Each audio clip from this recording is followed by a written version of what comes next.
A'zion took to her Instagram story to tell her fans and followers That that she is took their a comments and concerns picture-perfect about Jewish the Mexican adaptation of the novel of the same name. That's Howard Stern's Mexican The kid. actress was poised to play a character named Zoe Gutierrez, who is described in the book as half Mexican and half Jewish. When I read this, I was like, well, okay, what is exact? I mean, I know we know the president, but like, what's a Jewish Mexican going to look like? And then I went, oh, that! This one's pretty fun.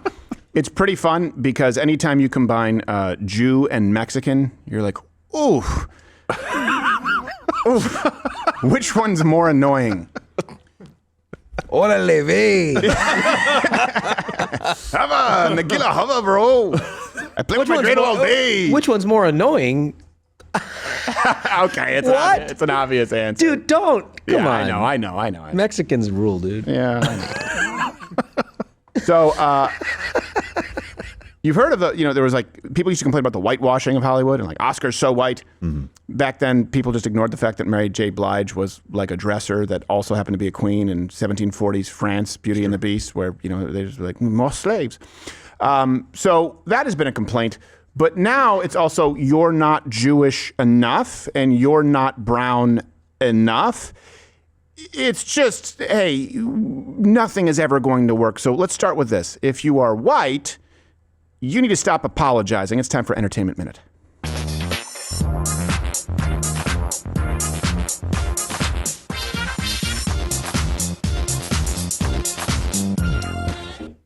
All right. Let's just roll this clip. If you don't know, this lady was cast, Odessa, for a Jewish Mexican role. Here's how they describe it. Odessa A'zion has exited the A24 film Deep Cuts following online backlash to her casting.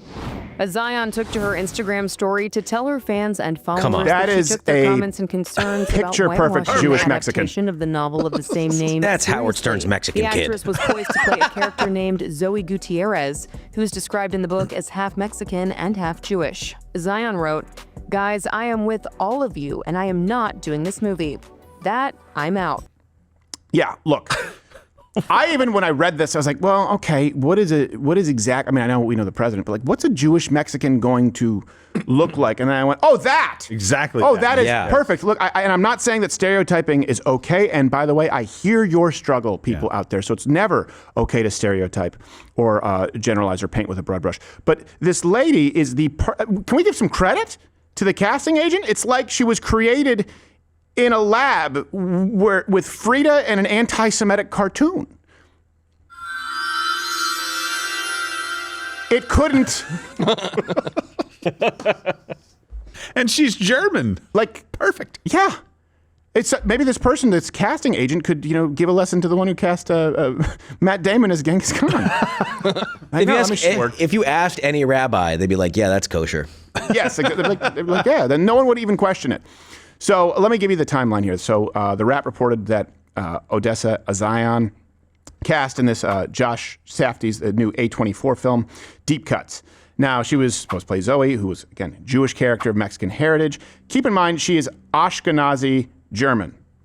And she looks perfect. I mean, it's just...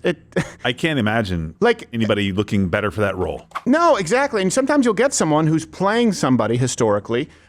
They resemble that ethnicity more than people who actually are that ethnicity because it's a specific person, a historical character.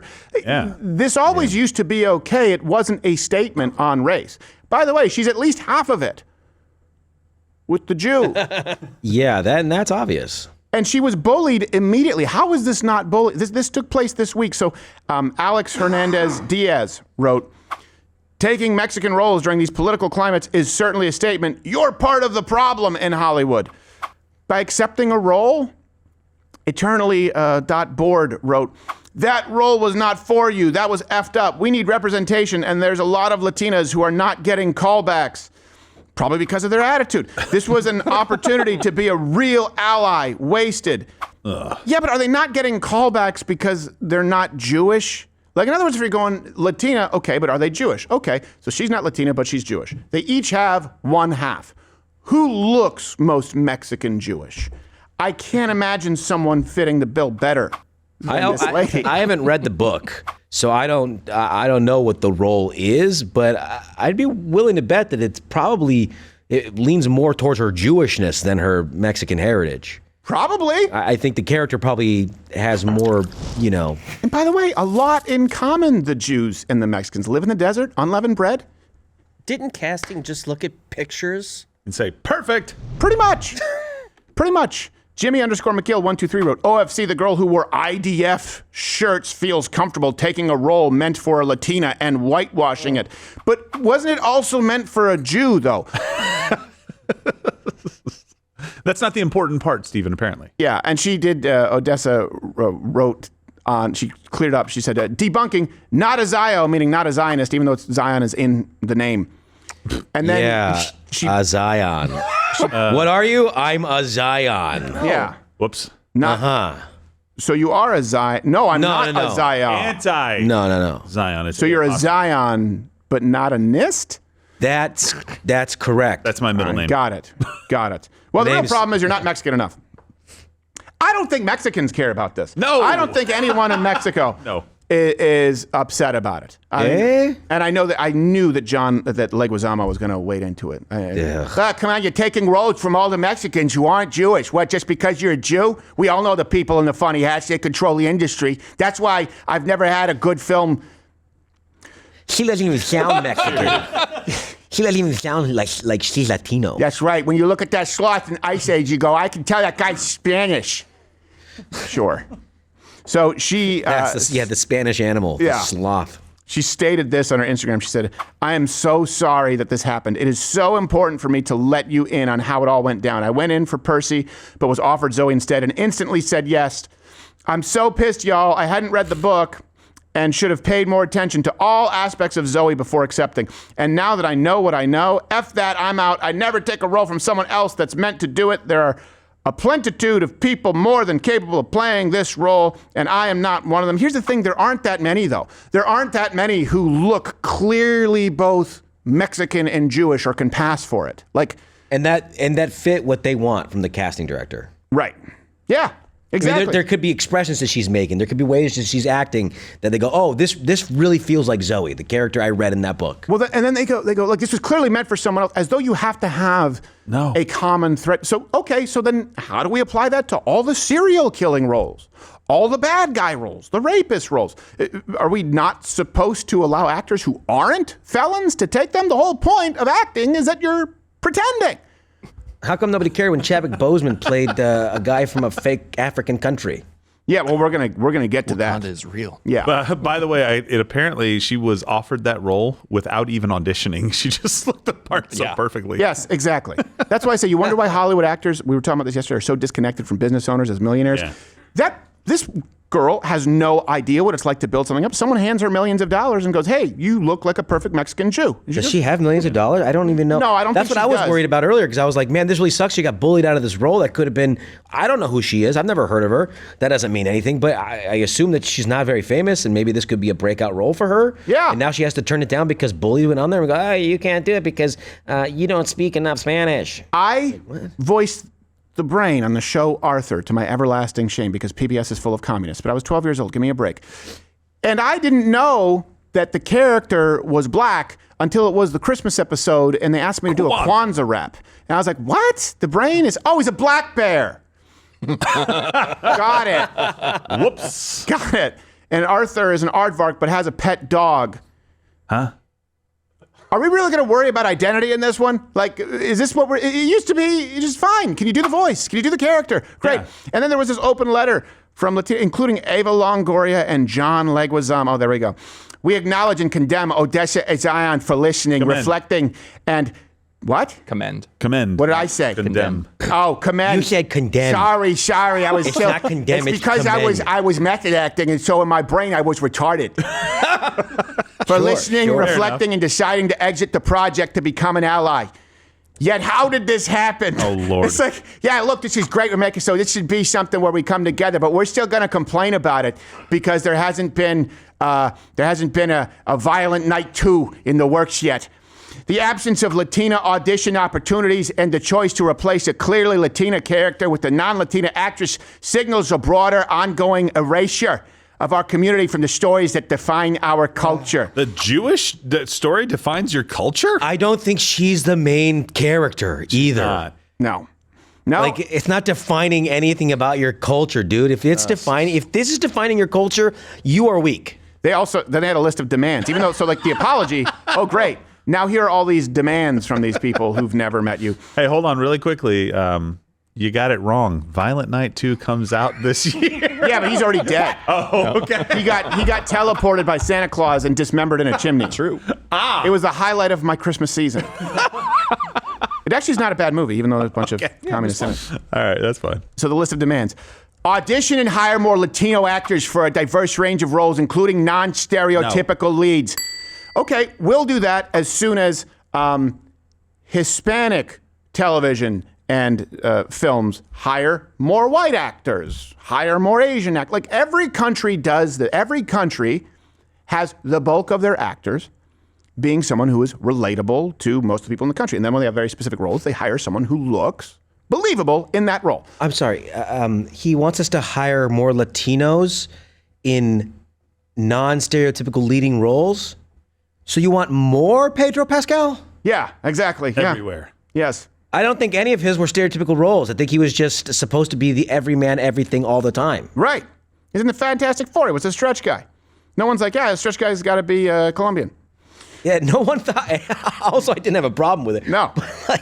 No. This is the whole, like, also, why are we forgetting the Jewish part of this?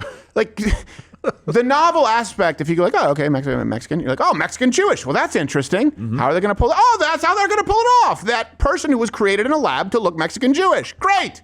So there's like, it's got, the thing that matters is Latino, not the Jewish part. Fine.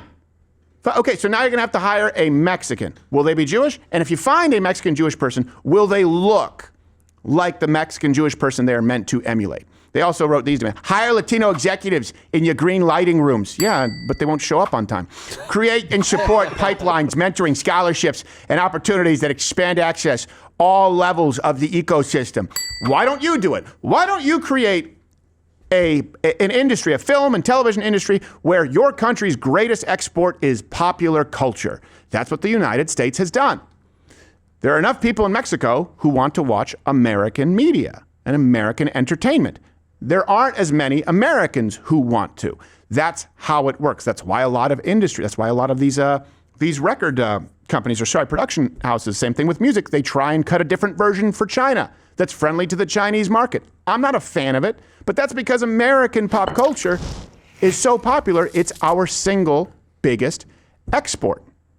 So the Mexicans, just to be clear, they have no problem with letting a Jew be president, but they do have a problem with these A24 movies. That's what they're like, we can't go this far. Well, to be fair, she looks like a Claudia Scheinbaum cover band. Yes, but luckily they did finally find an actual Mexican to play the part. Everyone's happy. Shalom. I'll be playing the role of Zoe in the upcoming A24 film Deep Cuts. And if you have a problem with that, you can say hello to my machete. Oy vey, Lachaim. I guess it's a better fit. I'll wait for the home release. Yeah. I'm going to the theater. Let's go through, but here's the thing. When it goes the other way, sometimes it's a problem. Sometimes it's not. But it goes the other way very often, right? So Fantastic Four, you had, remember you had Michael B. Jordan as the Human Torch. No one really had a problem with it, not so bad, except black guy, Human Torch. You're like, was Human Noose not available? Like, you guys understand the optics, this isn't the best. No, it's like when you blow it out. Yeah, then Snow White became Snow Not White with Rachel Ziegler. Yeah, it became off-white. Right. And that was a reference to her skin color. Yeah. Snow White. Like, that is a component of it. Her skin was white as snow. Like, that's like the whole thing. Yeah. Wait, no, that was Mary with the little lamb. They would have been better off. Shut up, dude. They would have been better off by getting an albino black lady. Yes, I would have been like, oh, with that. I mean, I can't argue this. Yeah. I don't know how you'd argue albino black Snow White. Right. I mean, you'd be hard pressed to find a prince who's going to kiss it. Especially if it was a kingdom in Africa. Yeah. You'd be like, whoa, this is crazy. That's the whitest person we've ever seen. She must be holy or something. Look at her. Like, have you seen she looks so different. Have you seen the dwarves? Like, those are pygmies. Yeah. There's just pygmies. They're not magical at all. They're just a very small people. I don't trust her red eyes, but The Little Mermaid, which was based off a Danish fairy tale, instead turned a black woman into a professional lifetime swimmer. Harry Potter. She took lessons for the role. They changed it to Papa Esidu as Professor Snape. Oh. What? Yeah, Professor Mick Snape. And in the book, he was very clearly described as a thin man with sallow skin, a hooked nose, and greasy shoulder-length black hair. Well, don't you remember that famous Snape line from the original books? Which one was it? It's the one where he goes, you gonna use my bars against me? Yeah, that's right. I am the half-blood pimp. I forgot about that. Yes, I forgot about that. Yeah. Like, I would do the Hermione? his other half Crazy. His other half is Crip. I'm half blood, half Crip, son. There you go. Queen Cleopatra. Let's get our Quidditch on. Black woman cast as the most noted white Greek woman throughout all of history. I guess technically probably would have been Macedonian Cleopatra. I'm not exactly. George the Greek can be clear. Wasn't black. She was a hoe. She was a hoe. She created a gourd. She used a gourd with bees as a vibrator. Wow. It was an opium hoe. What? Oh, yeah, Cleopatra was a mess. she let Egypt go. Yeah, she was not. She was not. Why is she always praised? No, I'm not going to get into it. Yeah, we don't need to get into it. She's a terrible pharaoh. Because they're trying to look through a really successful example of a female leader throughout history. And I mean, look, you can do it with Margaret Thatcher. Great. bothers Outside me. of that, they're like, I don't know, Cleopatra. It randomly bothered. Her economic policies really pissed Josh off. No, it pissed me off that she gets glorified. She's like this strong female leader, and it's like, yeah, she was a pharaoh, but like, no, she let Egypt go. Like, Yeah. she literally was sleeping around. And they were like, let's just let her, like, 8-month-old brother be in charge. Cleopatra's the reason Egypt became Rome. Like, then she ended up killing herself with Mark Antony. It's pretty cool. It's pretty cool. My Lady Jane, remember that one? That was Jordan Peters as it was pretty bug rock. King Edward. Was it King Edward the Sixth? I think. Yeah. So that Too king, many. I guess, was not only black but also gay and disabled. It's too bad he wasn't the fifth. Then there was this one. This one is the best one. I don't think we covered this on the show. The history of Sweden in 2024. The documentary series about the history of Sweden. Black actors. This is apparently what the history of Sweden looked like. Bytesdjuren in I Sverige till de nya jaktmarkerna.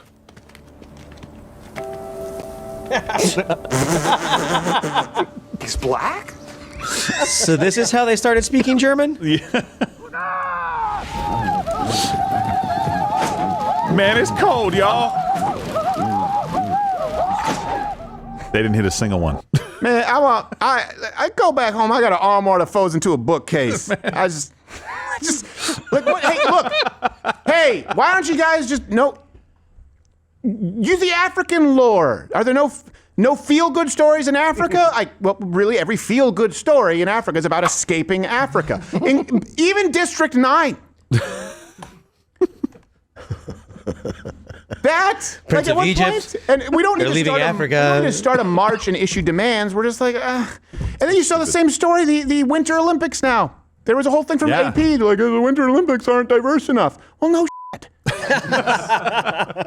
Like the Swedish team is mostly... Oh, you mean it's mostly Swedes? Say why. Not diverse. Didn't you watch Cool Runnings? Yeah, that was where we went wrong. Like, we need to rapidly change. Let me ask you this. Olympic Committee, Commission, AP, whoever is going to be in charge of it. How are you going to rapidly bring people of color to be winter sports Olympic level athletes? How are you going to do that? That encapsulates the problem with equity over equality. That means you will shortchange someone who has worked for life and is better. You are not going to get a bunch of black people on the Swedish Olympic team rapidly who will be qualified to be there. Oh, you're still here watching this on YouTube? There's no more. It's over. Just like YouTube. YouTube is over. It's not a thing anymore. How many Seth Meyers clips do you need? Head on over to Rumble. Follow me there. Live on weekdays at 11 a.m. Eastern, where we can actually speak freely and don't have to self-censor. YouTube it's really not a thing. like, you ever seen one of those towns that maybe was like a mining town, or maybe they made some kind of alloy? You say, hey, I wonder what they did in this town. It takes a while to find a person who can tell you what they did in that town, and even then you don't fully understand it. That's YouTube. YouTube is that town. So go to Rumble.